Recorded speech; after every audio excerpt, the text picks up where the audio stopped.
Déclaration numéro 16/2024 de l'Observatoire national pour la prévention et l'éradication du génocide, des crimes de guerre et des autres crimes contre l'humanité, ONPGH, à l'occasion de la célébration du 76e anniversaire de la Convention des Nations Unies pour la prévention et la répression des crimes de génocide. Premièrement, rappelons que le génocide est un crime contre l'humanité tendant à la destruction totale ou partielle d'un groupe national, racial, ethnique ou même religieux. Le génocide est la forme la plus extrême du crime de guerre et du crime contre l'humanité.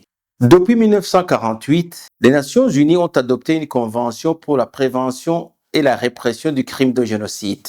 Deuxièmement, considérant que le Burundi a adhéré à cette convention il y a 28 ans, que depuis 2003, il a adopté une loi qui porte répression du crime de génocide et qu'il a mis en place un conseil constitutionnel chargé de la prévention et de l'éradication du crime de génocide, ONPGH, qui travaille en synergie avec les autres institutions de la République ainsi que les pays membres de la Conférence internationale des pays des Grands Lacs, CIRGL, tenant compte que depuis le 20 décembre 2021, sur base du rapport de la Commission Vérité et Réconciliation sévère, organe technique habilité, le Parlement de la République du Burundi a déclaré dans sa résolution que les crimes contre l'humanité et les crimes de guerre de la période de 1972-1973 était un génocide des Bahutus du Burundi. Considérant également qu'au niveau du pouvoir judiciaire, la Cour suprême de la République du Burundi a rendu un arrêt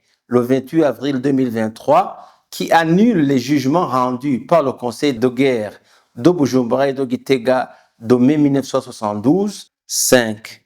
Tenant également compte que lors d'un entretien accordé à la presse le 3 février 2024, à son palais de Bujumbura, le président de la République du Burundi, son Excellence Evariste Ndayishimiye, a bien souligné qu'il était disposé à confirmer à son tour la déclaration du Parlement de la République du Burundi reconnaissant le génocide des Bahutus de 1972, mais qu'il fallait patienter jusqu'à la sortie du rapport final de la sévère. Cette réponse du chef de l'État a suscité beaucoup d'espoir chez les familles des victimes du génocide de 1972 ainsi qu'à leurs proches, que la justice leur sera rendue un jour. 6. Tenant compte que le 10 octobre 2024, lors de la séance plénière sur les crimes contre l'humanité à l'endroit des populations civiles, l'ambassadeur représentant le Burundi aux Nations Unies a appelé solennellement à la reconnaissance internationale du génocide le plus sanglant contre les Bahutus du Burundi en 1972. 7. Rappelons que ce génocide perpétré contre les Bahutus du Burundi en 1972 sous la Première République s'est poursuivi à la Deuxième République par la discrimination ethnique en défaveur des Bahutus dans les écoles sous le système UI, le U désignant les Hutus, le I désignant les étudiants Tutsi. 8. Compte tenu que la Troisième République, dirigée par une junte militaire, arrivée également au pouvoir par un coup d'État, celle-ci s'est rendue coupable du coup d'État sanglant du 21 octobre 1993 et a déclenché la guerre civile de 10 ans avec des centaines de milliers de victimes Hutus, Tutsi et Twa, rappelant que la Première République, la Deuxième République et la Troisième République avaient été instaurées par des coups d'État opérés par des comités militaires commandés par des officiers de même clan, de même ethnie et de même province, c'est-à-dire respectivement Hima, Tutsi de Bururi. 10.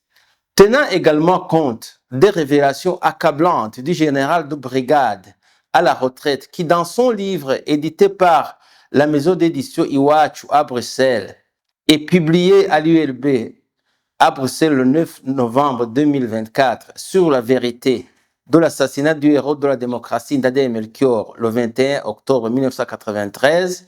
11. Constatant aujourd'hui sur terrain qu'aucune menace de crimes d'atrocité de masse ne pèse plus sur le Burundi depuis une vingtaine d'années, l'ONPGH déclare ce qui suit. Premièrement, l'ONPGH réitère encore une fois sa position que le crime contre l'humanité de 1972-1973 contre les Hutus du Burundi était un génocide. Deuxièmement, l'ONPGH demande au secrétaire général des Nations Unies d'accorder une suite favorable à la requête de la diplomatie burundaise et reconnaître que les crimes de masse perpétrés contre les Bahutus en 1972 étaient un génocide des Hutus du Burundi. 3. L'ONPGH renouvelle encore une fois son soutien aux travaux de la Commission Vérité et Réconciliation sévère et l'encourage d'aller de l'avant pour sortir le rapport final sur le génocide des Hutus de 1972. 4. L'ONPGH constate que les crimes de guerre et les crimes contre l'humanité déclenchés depuis l'assassinat du président Dadae Melchior le 21 octobre 1993 par le Haut Commandement des Forces armées burundaises de l'époque, ex-FAB, jusqu'en 2003, à la signature de l'accord de cessez-le-feu, ainsi que la discrimination des Hutus dans les écoles burundaises sous la Deuxième République, constitue une suite rampante du génocide de 1972. 5.